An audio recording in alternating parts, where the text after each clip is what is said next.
এই হজ সংক্রান্ত ফ্লাইটের যে ক্রাইসিসটা হয় সেই ক্রাইসিসটা বহুল অংশ দূর হবে ইনশাল্লাহ। অনেক প্যাসেঞ্জার স্ট্রেট সাউথে যেতে পারবেন, ওনার সময় বাঁচবে, শ্রম বাঁচবে এবং এবং যে আর্থিক যে সংশ্লিষ্টতা আছে, আর্থিক সংশ্লিষ্ট সেটাও হবে।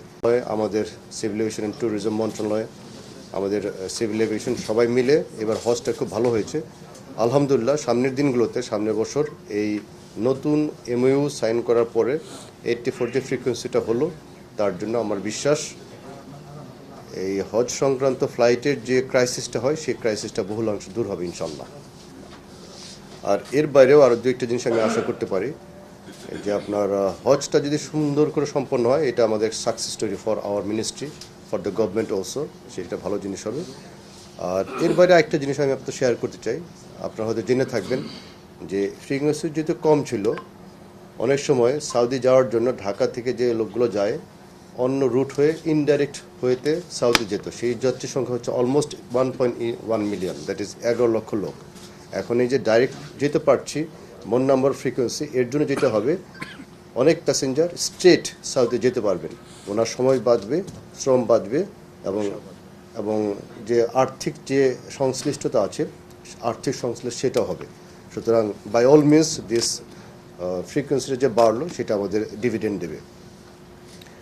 আর এর সাথে একটা জিনিস, কার্গো পরিবহনের ব্যাপারে একটা জিনিস ভালো হয়েছে, এভিয়েশন ভাষায় বলে ফিফথ ফ্রিডম। আমরা এখন এই চুক্তির ফলে ইউরোপের দুইটা মেজর ডেস্টিনেশন যেখানে আমাদের কার্গো যায়, দ্যাট ইজ স্পেনের জারাগুজা অ্যান্ড জার্মানির ফ্রাঙ্কফুর্ট, এটা হচ্ছে one of the cargo hub. সেখানে আমাদের ফিফথ ফ্রিডম হিসাবে আমাদের এয়ারলাইন্সগুলো সাউদিও সেখানে যেতে পারবে। লাইকওয়াইজ ওনাদেরও দুইটা ডেস্টিনেশন হংকং এবং চায়নাতে পেয়েছে। এর ফলে both Saudi and Bangladesh, both side will be on winning situation, specially for cargo carriage. সুতরাং এই চুক্তির ফলে আমাদের যে কার্গো অথবা আরএমজি সেক্টরটি স্পেশালি, অথবা অর্থনীতির যে সাইডটা, এই এক্সপোর্ট যে সাইডটা, সেইটাও একটু আমরা বেটার শেপে থাকবো। সুতরাং বাই দ্যাট মার্জিন অলসো এই এমওইটা একটা ভালো সিগনিফিকেন্স বহন করে এবং সরকারের জন্য একটা সাফল্যের আমি মনে করি একটা ইন্ডিকেটর হিসেবে কাজ করবে। চুক্তি স্বাক্ষর ছাড়াও এই 4 দিনের ভিতরে আমরা ওদের সাথে একটু সাইড মিটিং করেছি।